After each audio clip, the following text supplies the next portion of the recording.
لي ظن جميل وافر قدمته وامشي به يسعى معي. دو بحث داریم. اول بحث ما در مورد تعریف بدعت است، چون در اوج در کتاب ما و شما خواندیم. دوم بحث ما تقسیمات بدعت است.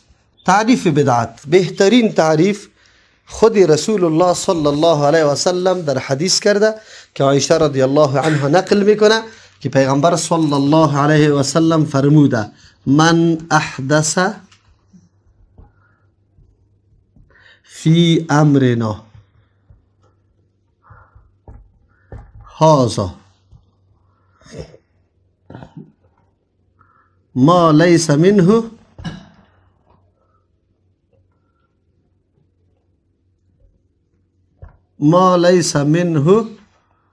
فهو رد.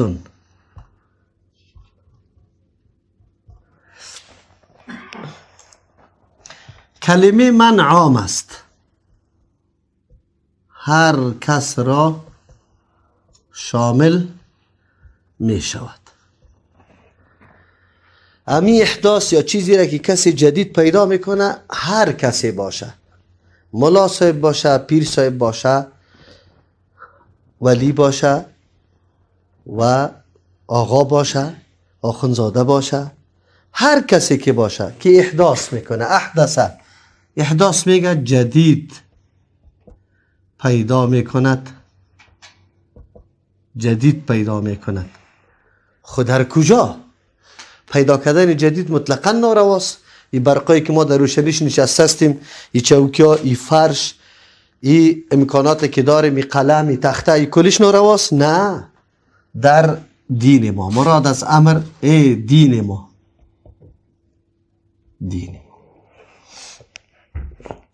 اگر در دین ما کسی یک چیزی را پیدا میکنه، کدام دین؟ هازا، که همین است، یعنی آنقدر واضح گشته که توسط اسم اشاره به آن چی میشه؟ اشاره میشه. اسم اشاره میشه به چیزی که اینطور محسوس باشه، یک چیزی که خیلی معلوم و هویدا و آشکارا باشه، همیشه بر ازو اشاره میشه توسط کی؟ هازا. معلوم شد که دین در زمان رسول الله صلی الله علیه و سلم مکمل مشخص شده بود، برجسته شده بود، آشکارا شده بود. چی را پیدا کرد؟ کسی که پیدا کرد در دین ما که اینی دین است، چی را پیدا کرد؟ ما لیس منه، آن چیزی را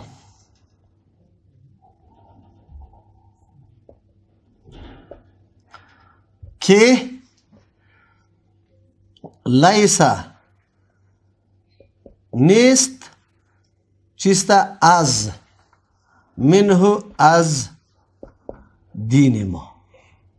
پیدا کرد چیزی را که نیست از دین ما، یعنی دلیل برایش از قرآن و سنت موجود نیست.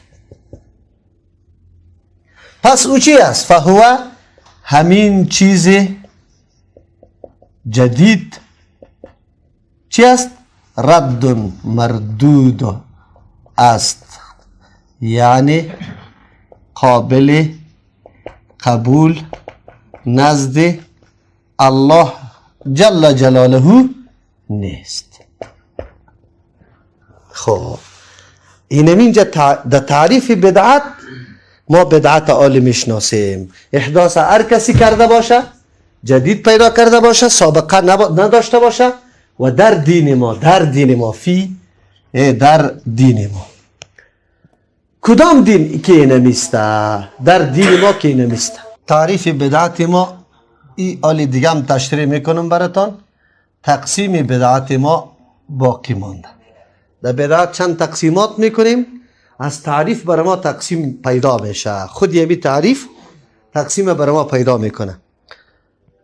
علما برای بدعت تعریف ها کرده، اما این تعریفی است که خود رسول الله صلی الله علیه و سلم میفرماید.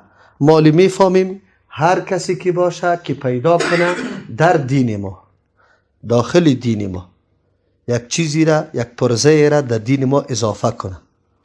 دین ما کامل است. آیت قرآن شاهد است: الیوم اکملت لکم دینکم. از کلمه هازا معلوم میشه که دین کامل است. آنقدر واضح نمایان است که حتی برش اشاره میشه. محدود است، مشخص است، در سرحد رسیده که آلی برش به انگشت اشاره میشه. چی را پیدا کرد؟ ما آن چیزی را، آن چیز عام است، اصل شی یا کیفیت شی یا زمان خاص یا مکانی خاص یا جنسی خاص، این گپا را پیدا کرده برش که در دین برش دلیل نیست. لیس منه، که از دین نیست، دلیلی وجود نداره از قرآن و حدیث در موردش. این همی چیز بدعت است و این رد است.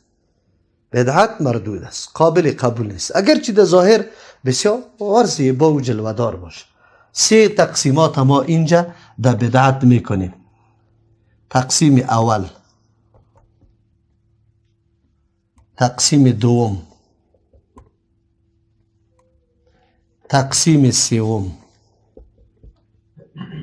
تقسیم اول، بدعت 2 قسم است. اول لغوی، 2 شرعی. از کجا گرفتیم دلیل؟ 2 قسم است. دلیل چی است؟ فی امرناست. این دلیل فی امرناست. لغوی کدام بدعت میگه؟ هر چیزی نو پیدا، چی در دین باشد بگوی، چی در غیر دین، کلی چیز در بر بگیره.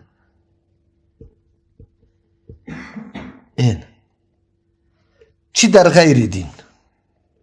شرعی، چیزی نو پیدا در داخل چی بگوی دین. حکم بدعت لغوی چیست؟ حکم آن چیست؟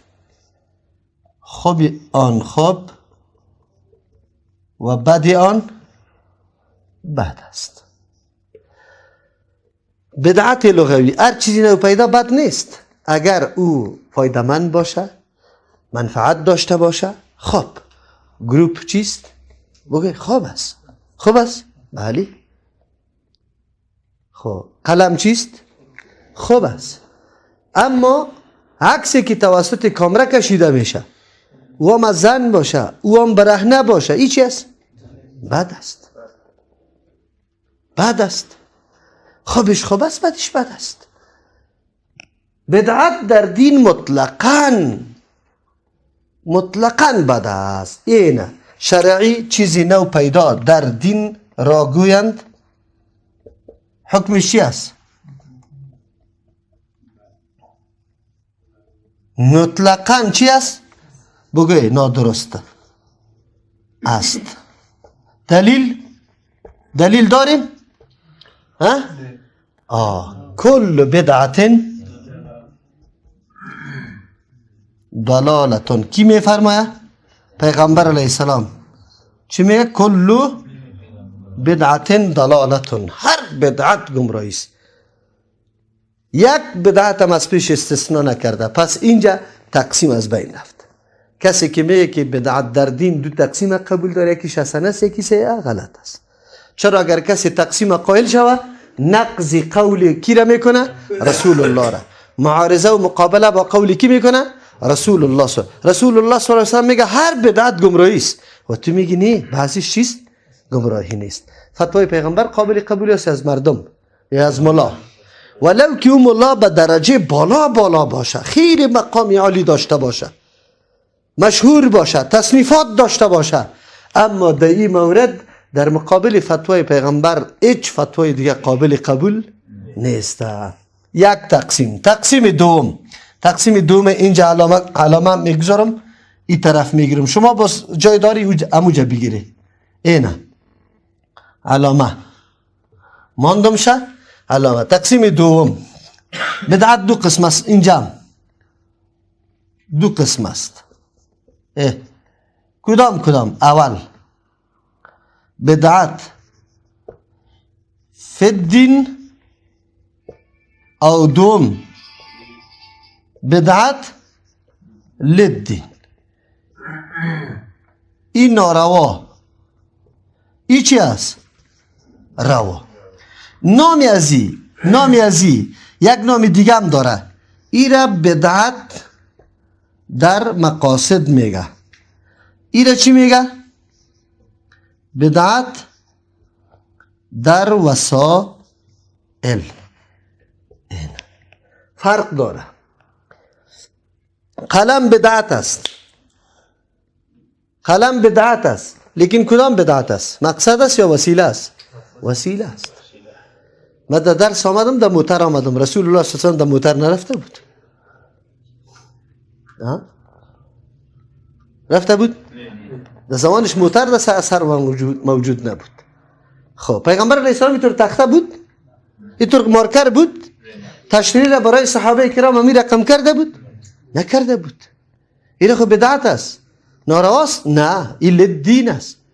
ما و شما مقصد دین است، یعنی که تخته و قلم و گپاست، این وسایل است.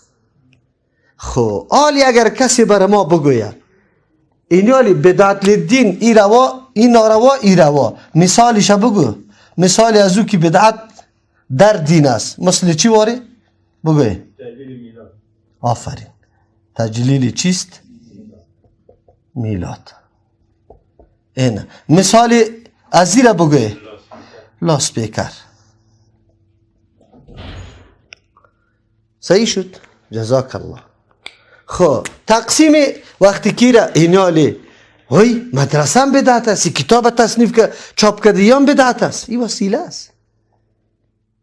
است. میراب بدعت لدین است. در زمان پیامبر میراب نبود. در زمان ابوبکر رضی میراب نبود. در زمان عمر رضی میراب نبود. عثمان رضی میراب نبود. پس در زمان عبدالملک ابن مروان میراب گذاشته شده. اگر کسی این عقیده را داشته باشه که مسجد به میراب صحیح نیست و این جز مسجد است و بدون از این نماز نمیشه، این بدعت فی الدین جور میشه. چی جور میشه؟ باز در این وقت میراب چی میشه؟ بدعت میشه در دین. اگر ما بگیم که نه، میراب به خاطر معلوم کردن قبله، میراب به خاطر از اینکه مردم گنجایش زیاده پیدا کنه، میراب به خاطر از اینکه وسط صف معلوم کنه، چند مصلحت پیدا کرد؟ 3 مصلحت. حالا هیچ پروا نداره. چرا؟ وسیله شد. چی شد؟ مقصد نشد. سوم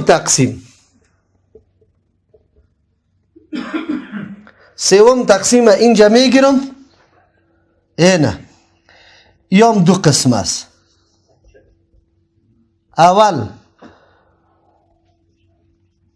بدعت حقیقی، دوم بدعت اضافی. بدعت حقیقی او را میگه آن که اصلش موجود نباشد، اضافی که اصلش موجود باشد. اینه خود دیگه چیزا را تو اضافه کرده. مثال از این را بگوی. اینه مثال از این را کی گفته میتونه؟ میلاد اصلش نبود، مردم پیدا کردن. بدعت اضافی که اصلش موجود است لیکن کیفیتش، جایش، وقتش تو چی کردی؟ از جان خود تعیین کردی. شریعت تعیین نکرده، تعیین کردی. مثل دعا بعد از چی؟ بعد از نمازها به هیئتی کی؟ اجتماعی. یا چی هست؟ خیرات های روزهای خاص. صحیح است؟ اینه کلگیش شامل میشه. جمعه 40 سال پورگی کلگی را شامل. 3 قسم تقسیم ده بدعت کردیم، فکرتان باشه. بدعت اول تقسیمش 2 قسم است، لغوی، شرعی. بدعت لغوی مطلقا ناروا نیست، خوبش خوب است، بعدش بعد است. صحیح است؟ بدعت شرعی او را میگه که در دین است. در کجاست؟ یک چیز دین او مطلقا نارواست. دلیل پیغمبر علیه السلام میگه کل بدعت ضلاله، هر بدعت گمراهی است. دو احکامش هم گفتیم که بدعت فی الدین قطعا نارواست. دوم تقسیم دو قسم است، یکی بدعت فی الدین است از حدیث معلوم شده و یکی تقسیم چیست؟ بدعت للدین است. بدعت فی الدین نارواست، بدعت للدین رواست. این وسیله است، یا بدعت به مقاصد یا بدعت در چی؟ وسایل. خب سوم تقسیم بدعت دو قسم است، حقیقی که هیچ اصلش موجود نداره تو پیدا کرده و یکی هم چی است؟ اضافی. اصل موجود است، دعا موجود است، دعا مشروع است، اما تو خاص کرده در پشتی کی؟ نمازا. خصوصا که توسط از او دیگه سنت هم از بین قطعش میبری. مقتدی تابع امام میباشه، در دعا کردن امام تابع کیست؟ مقتدی. چرا؟ من امام هستم دلم میخواه در خانه خود برم، سنت نظر به سنت پیامبر علیه السلام که سنت در خانه میخوان، من میرم سنت در خانه میخوانم و اینطور کم نمیخوانم، دراز میخوانم، خب سجده دراز، خب رکوع دراز، همه گپا دراز میخوانم. اما اینجا امام تابع کیست؟ مقتدی. خانم رفته نمیتونه و زود باید بخوانه. صحیح شد؟ سنت های پیامبر توسطش از بین رفته. مقتدی حتی تسبیحات یاد نداره که سبحان الله چیست، چند دفعه خونده میشه، الحمدلله چیست.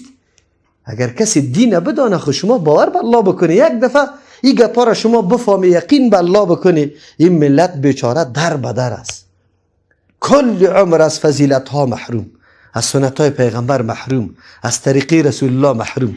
فقط چیزی که ملا صاحب برام جور کرده او را دین، او را موجب ثواب برام معرفی کرده، طریقی رسول الله صلی الله علیه و سلم هیچ دیده نمیشه، هیچ دیده نمیشه. خب تاسف است. اما مولوی صاحب قطعتان زنگ میزنه، وی در اتاق که تو نشسته بدعت است. جناب محترم تو تعالی را فرق نمیتاری بدعت لغوی و بدعت شرعی را.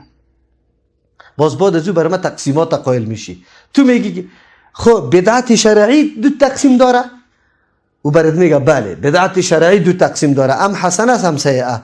ما گفتم خیلی خوب، تو میگی این سخنی توست، خو رسول الله صلی الله علیه و سلم گفته کل بدعت ضلاله. ما سخن تو را قبول ندارم، رسول الله را قبول دارم.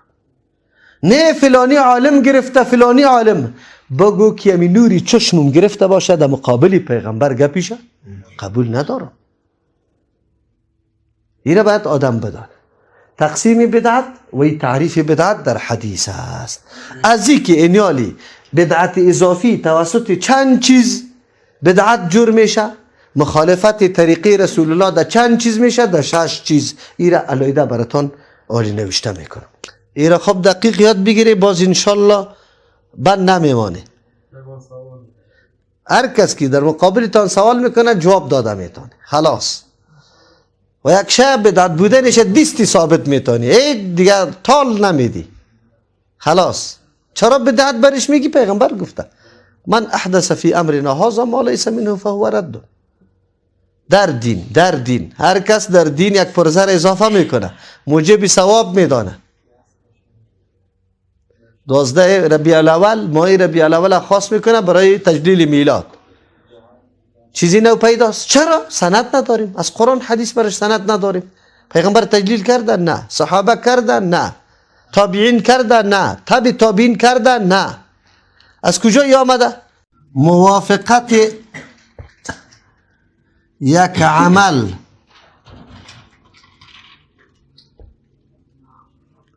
با عمل رسول الله صلی الله علیه و سلم وقتی تحقق پیدا می نماید که در 6 چیز مخالف نباشد.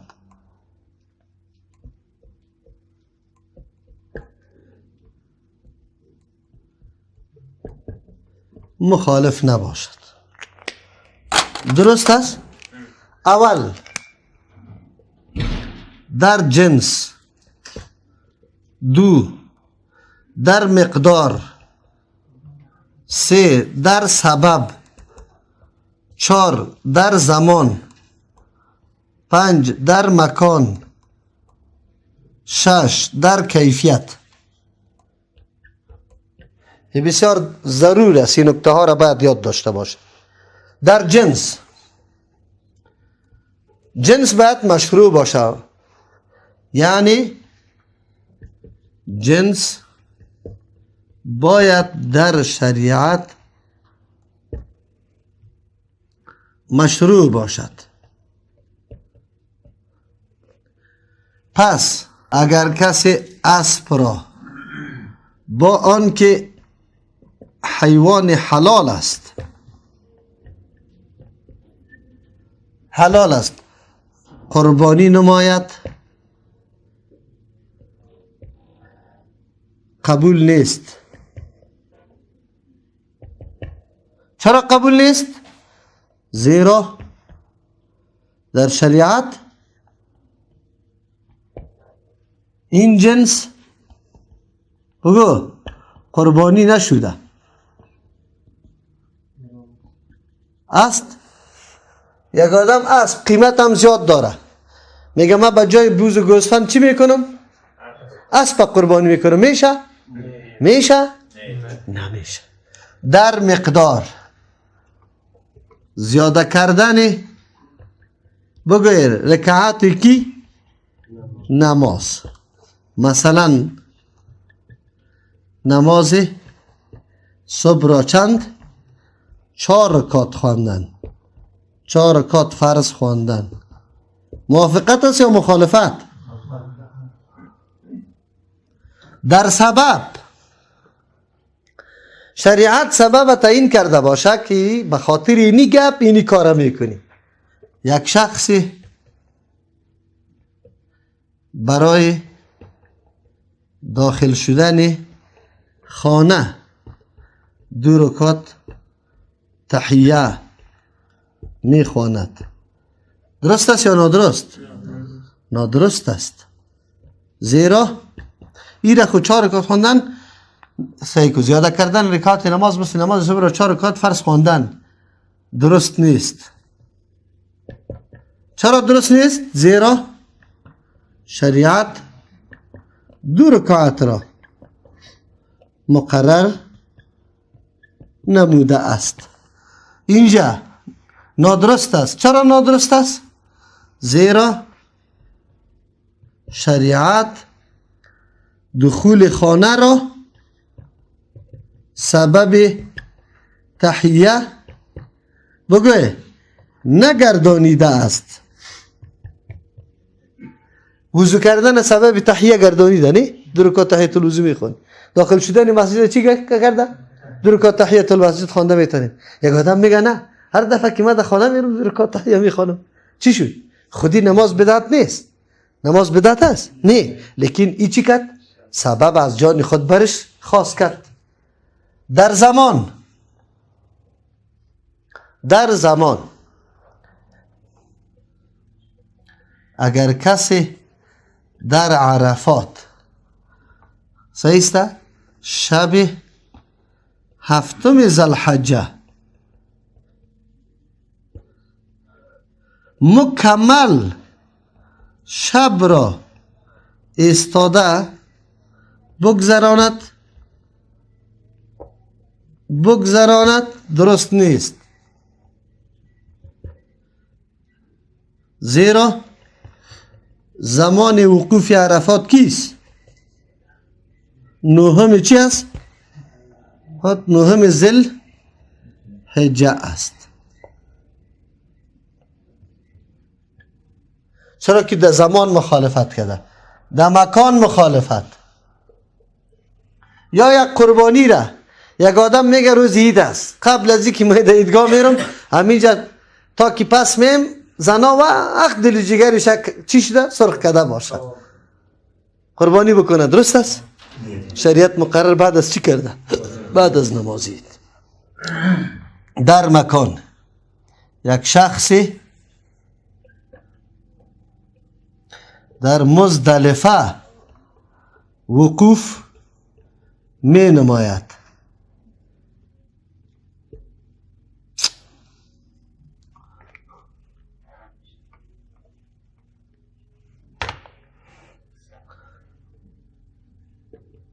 می نماید با موجود بودن تاریخ نهم. درست است وقوفش؟ چرا؟ به خاطری که مکانش کجاست؟ عرفات است. در کیفیت این دیگه خیلی عام است. یک شخصی سجده را قبل از چی میکنه؟ قبل از رکوع می نماید. نماز او درست نیست. چرا؟ زیرا مکان چی کیفیتی؟ کیفیتی نماز را چی کرده؟ تغییر داده است. در این 6 چیز یک چیز اگر کسی از جان خود تعیین کرد در یک عبادت، این عبادت چی میگرده؟ بد؟ یا از جان خود جنس مقرر کرد، یا از جان خود مقداره، یا از جان خود سببه، یا از جان خود زمانه، یا از جان خود مکانه، یا از جای خود کیفیته. اگر دعا بعد از نماز میشه چند وجوه در او جمعه؟ چند وجوه؟ و بگوی چند وجه در اوجه است؟ زمانش خاص کرد که بعد از کیست؟ نماز. کیفیتش خاص کرده که امام هم دسته بالا کنه، مقتدیان بالا کنه. دو چیز شد یاده. او مکانش هم خاص کرده. امام باید دمو اگر دعا میکنه با مردم بعد دست کجا باشه؟ در میراب باشه. کیفیتش هم همونطور که مقتدی هم دسته باید بالا بکنه. با چند کیفیت هست؟ چه قسم کیفیت هست؟ 3 دعا، دعای بیمارا، دعای فلانیا، همینطور است نیست؟ خب صدقه هست اصلش. صدقه جایز است. الله امر کرده، ترغیب داده، آیات آمده، حدیث آمده. اما ما وقتش خاص میکنیم. حلوای شام، نمازی حول. باید حلوا پخته کنی، طعامش هم خاص میکنیم. دنیا پیشرفته شده، حالی وقتی گوشت و پلو است تالی را همو حلوا. باز کی وقتش هم خاص کرده شام، جایش هم خاص کرده نمازخانه در مسجد میبره. به خاطر چی میبره؟ که مردم 2 رکعت نماز بری مرده بخوان. او را نمازی چی میگفتن؟ نماز حول میگفتن. این را بدعت ها میگن. فهمیده؟ اینه یک چیز سبب شریعت سبب مقرر نکرده. بله، خوشحالی شریعت آمدن روز نوروز سبب خوشحالی مقرر نکرده. او تو چی میکنی؟ ایره سبب خوشحالی میدونی. مثل که عید قربان و عید فطر سبب خوشحالی میگیری، اینمی عید مجوسی ها را هم سبب خوشحالی معرفی میکنی. در نامزاد توفه، مایی، جلبی، افمیوه، کلی گپا را تعیین کرده رایستی. بازم بگه یکی از جنابا زنگ زده بود دفاع از نوروز میکرد. مرا میگفت نوروز خو حرام نیست، نوروز خو ناروا نیست. کدام حدیث است؟ کدام آیت است؟ تقریبا نیم ساعت قدمه در تلفن گپ زده. من گفتم خیلی خوب است، بیادرکم ما سیدیای مرا بشنو، در نوروز گپ زدیم 3-4 جمعه. باز بعد از او که بحث میکردی بیا گفت تو بیا اینجا در باقی بالا در کانتیننتال هتل. من گفتم مولای هتلی من نیستم، کانتیننتالی نیستم، من مولای مدرسه و مسجد هستم. باز اونجا بیا در مدرسه و مسجد هر دوی ما بحث میکنیم. میگم وی خوی دی زردشتی هست، از مجوس هم نیسته، او زرتشت پیغمبر بود. انا لله و انا الیه راجعون. الله رحم بکنه. اینطور مخلوق است فعلا، اینمیال فعلا. خودم عالم. جنبندی درسی ما و شما تعریف بدعت کردیم و بهترین تعریف توسط حدیث پیامبر صلی الله علیه و سلم شده بود. بعد از تحقیق یا تشریح تعریف بدعت برای ما تقسیمات در بدعت پیدا شد که بدعت 2 قسم شد. یکی بدعت شرعی شد، یکی لغوی. این تقسیم اول بود. دوم تقسیم بدعت فی الدین و بدعت للدین، یا به تعبیر دیگه بدعت در مقاصد و بدعت در وسایل. بدعت در مقاصد ناروا، بدعت در وسایل رواست. و سوم تقسیم بدعت بدعت حقیقی و اضافی. حقیقی همون بدعت گفتیم که از اصل وجود نداره، تو جدید یک چیز پیدا میکنی مثل میلاد واره. و اضافی او را میگه که اصلش موجود است اما تو تخصیصات برش قائل میشی، کیفیتشه یا چیست، زمانشه یا مکانشه، ای گپایشه. باز به خاطر از اینکه ای گپ ما باید درک بکنیم که موافقت شریعت وقتی که ما هر عمل ما موافق شریعت باشه، یعنی موافق عمل پیامبر صلی الله علیه و سلم باشه، باید مراعات 6 چیز شوه. در 6 چیز مخالفت از اون نشوه، نه در جنس مخالفت شوه، نه در مقدار، نه در سبب، نه در زمان، نه در مکان، نه در کیفیت. اگر در یکی از یا مخالفت بیا با وصفی که 5 چیز دیگهش تکمیل است، یک جزش چی است؟ کمبوتی داره، او چیز موافقتش با امر عمل پیغمبر آمدن نمیتونه، چی میشه؟ مخالف. و مخالف قابل قبول الله متعال نیست. این نکته را باید شما دقیق بفهمید. در کتاب معالم الدین که بدعت بر ما اونجا بیان کرد، اونجا تقسیم دیگه بود. او به اعتبار ازی بود که ثمره بدعت چیست. اگر یک کسی مبتدی شوه او تقسیم 4 میشه علیحده، که یک کسی اگر مرتکب بدعت شوه او تقسیم به اعتبار ارتکاب بدعت بود. ارتکاب بدعت، ارتکاب بدعت مبتدی میگه. مبتدی چند قسم است؟ این 2 قسم. یکی که خارج از دایره کیست؟ اسلام است، کی را بدعتی چی میگه؟ مکفره. و دیگه که خارج از دایره اسلام نیست بلکه فسق است. چی است؟ این او تقسیم که در کتاب ما شما خواندیم. یک کسی که مرتکب بدعت میشه، عمل بدعت انجام میده، او چه رقم میباشه؟ یا بدعتی را انجام داده که او را بالکل در کفر رسانده، خارج از اسلام ساخته، یا بدعتی را در کار مرتکب شده که او را فاسق ساخته، او بدعتش فسق بوده. در کتاب او تقسیم ما شما خواندیم، یعنی تقسیم دیگه بود. و این را به خاطر نوت براتون دادم که در کتابچه‌تان باشه، این به دردتان میخوره. یک روز خلاص وقتی جربه حس میکنیم، مولا اول اعتراض که سرتان میکنه کلاهت بدعت است، واسکتت بدعت است، باز برای تقسیمش شروع میکنه که حسنه است سیئه است. اینی گپا را براتون میگه، شما جواب بگو یک دفعه بیشی که ما بدعت برای تشریح کنم، بعد از او گپیش معلوم میشه. و این درس از پیشتان باز ان شاء الله پرسانم میکنم. و صلی الله تعالی علی خیر خلقه محمد و آله و اصحابه اجمعین برحمتک. لي ظن جميل وافر